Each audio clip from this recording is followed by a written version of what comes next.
People said it was all the time. Well, of course, it's easy for you two to make friends. And for a while, we thought they were right. But 4 weeks after we moved here, we only knew one person. We had never played paddle, so we signed up for a lesson. Within one day, we had a landlord, an apartment, and 4 new friends. First, we thought that story was about us. Looking back, I don't think it was.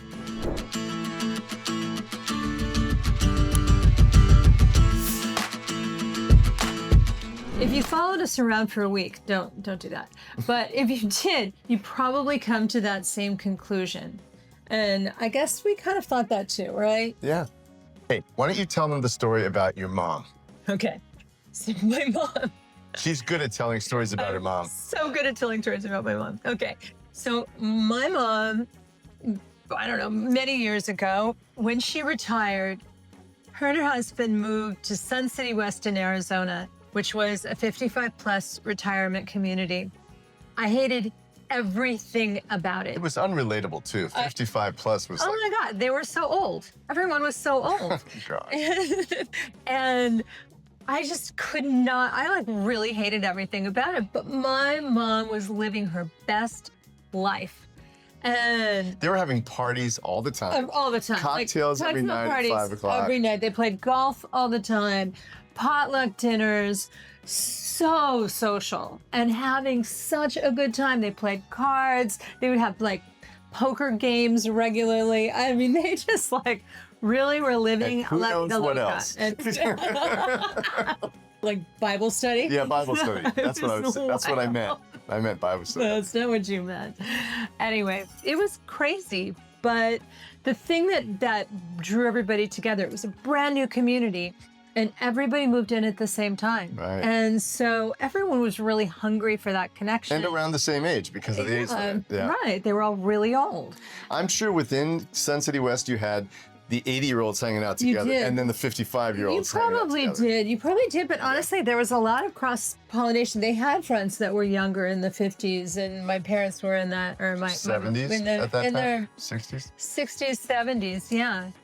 And it was, but everyone was so invested in forming community that it just, they bypassed the whole, get to know you. And I think one of the things that I've heard is when people are in an environment, like in a 55 plus community, I read this study that said, like across the board, people say that they feel so much more connection like within a couple of weeks and a sense of belonging than they did in years of living in their neighborhoods. Right. Well, when you're in a neighborhood, you often don't talk to your neighbors all that much. You have to really make that happen, right? I used to think my mom had changed, but now I just think she landed in the perfect environment. Yeah.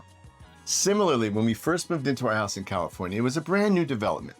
And we moved in about the same time a bunch of other people did around us. So Cheryl, being the social butterfly that she is, went and invited everybody to a Christmas party. And that was about 80, 90 people. 80 houses. 80 houses. So double that. Everybody accepted and everybody came. So this first Christmas was nuts. And we got to know everyone in the neighborhood. And it was, and we did it every year after that. Yeah, and it was because, again, everyone was in a similar situation. They were all in an environment that they didn't really know anybody, and they were hungry for that connection. And so it's what made it really so magical. So beyond the party, we ended up moving in around the same time as our direct neighbors and people within reach. And we started hanging out together. We had one of our neighbors put up a screen on his garage and was showing movies. Our other neighbors came out with a bar. We'd bring our sofas and chairs out. Like huge sofas out into the cul-de-sac. To the driveway. And all our kids got to know each other, and all our kids got to play together. They had to grow up together. Yeah, they grew up together. And it was so cool. And it was, every kid was in every other person's house all the time. Yeah. And dogs. And it was a really great time. It was a magical time. It was a magical period of time. That was the last time that we had moved into a new place. We've been kind of, in the same home We for all hunkered down. years. Yeah. Yeah.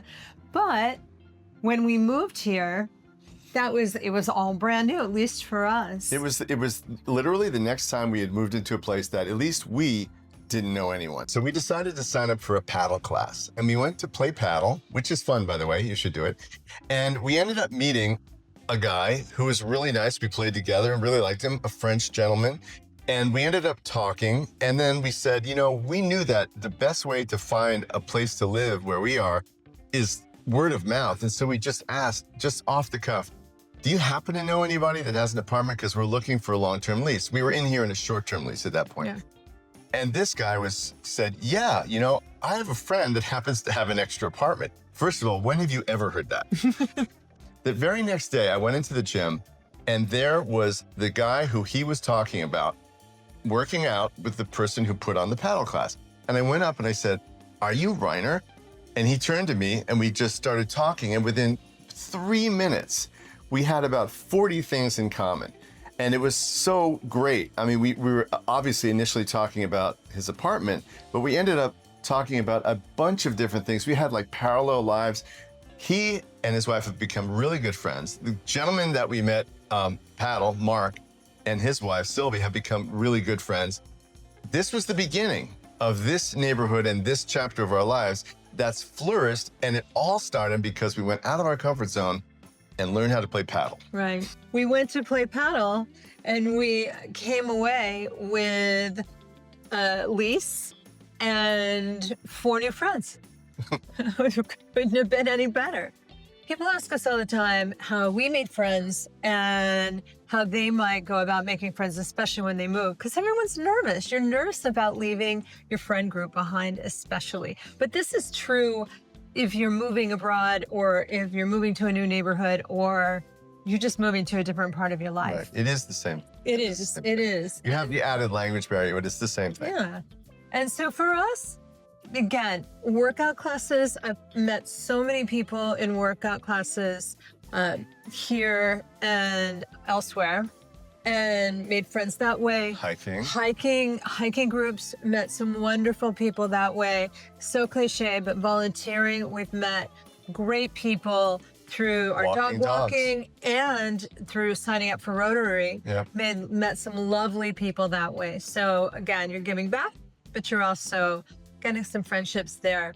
What we didn't do, we did in the very, very beginnings, we did a couple of expat groups and didn't really love that. Why do you think we didn't love that? You know what? I think that we especially didn't love American expat groups, although we did find a really nice one lately. We did, but when we were in Portugal, we used internations and we did like that. Yeah, but we also did internations in Valencia and here. And didn't quite vibe as much. Right. It wasn't, so it was a really special group. I guess it's hit and miss, you know. It is hit and miss. And listen, it may be perfect for you. That may be the absolute best way to go about making friends. But for us, that's not where most of our friendships have come from, or really any of our friendships.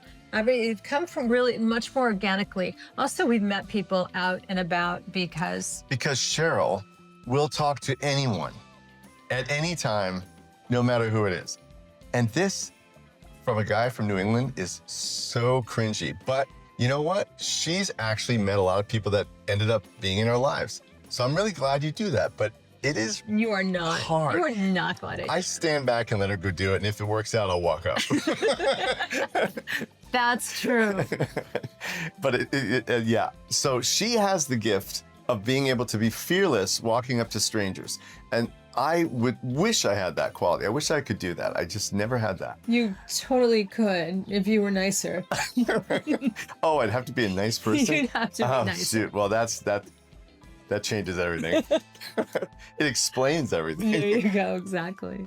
And then it hit me. My mom in Sun City West, our neighborhood in California, and our Spanish paddle lesson. Those are 3 different stories. It's all the same story. We were talking to one of our kids the other day, and we were listing off our social life. We were going here, having dinner here, going to see a concert there. And we said, it's kind of like Grandma's Sun City West days. And they said, you're just figuring that out now? That was a big wake-up call because, oh my God, we jumped to the front of the line. We jumped to an over 55 development and we didn't know it. Oh God. Here we are. We're in that chapter. I guess it's okay though. It's okay. It feels like ours is better than theirs. Well, it is. It really I think is. it's because it felt different. It feels different to us because we're in Spain. Right. It just feels really different for us. Yeah, it does feel different for us. And it's not a development that's all made for people of a certain age. So it doesn't have that, I think that's what I don't like. Although everyone is old here. Yeah, they really are. Everyone is. Almost. No, not everyone. Almost everyone's No, our age. no. Almost everyone's our age. Stefan's younger, but there's a lot All of right, younger there are some people. younger people. Okay, never mind.